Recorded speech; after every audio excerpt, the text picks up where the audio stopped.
Hi there. I wanted to talk to you today about how people stand from sitting in a chair. So think about how you stand when you're sitting in a chair, and I'll show you what happens. So a lot of people, when they're older, or if they've had an injury through their core or through their posture, they tend to have their feet tucked under like this. And so then when they stand up, they just use momentum to stand up. And what happens is they don't really ever straighten through their hips here, like this. And so then we end up starting to get a stooped or compensated posture.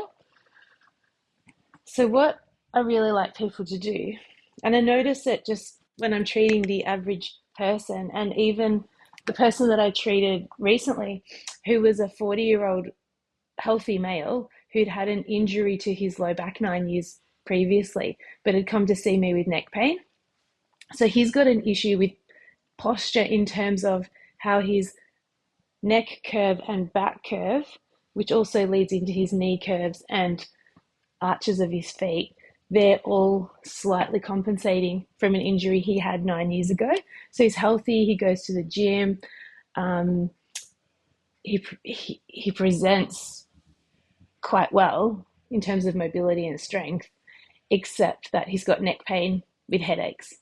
And so we have to work with him to get his posture supporting him better so that he can function more easily and with less pain. So one of those postural tests that I look at, I've just noticed it from looking at my patients get up and down from the chair, either before a treatment or even after a treatment, they still might not have corrected this situation. So the ideal thing to do is to put your feet probably a little further away than you think, or trying to have your lower leg at right angles to the floor and have your feet usually at hip distance apart. And you'll try to just check whether you can engage your core. So to engage my core, I'm just going to make sure my feet are flat.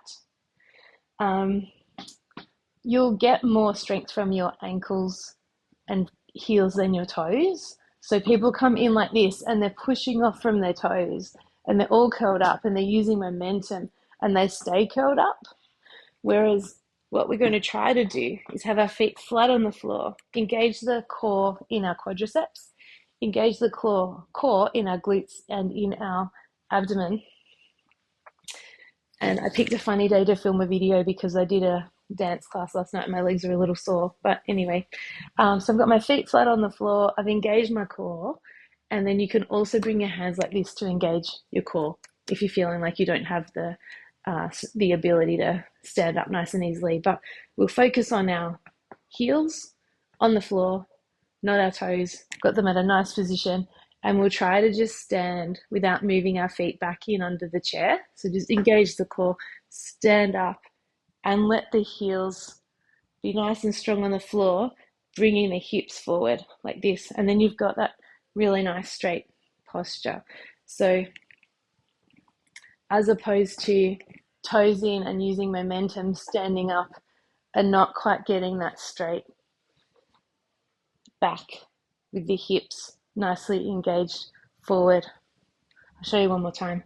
Heels down, engage the core, and just standing up and having that beautiful resting posture where you're walking around with a nice straight back. Hope that helps. See how you go. Check out how you're sitting and standing. Thank you. Bye.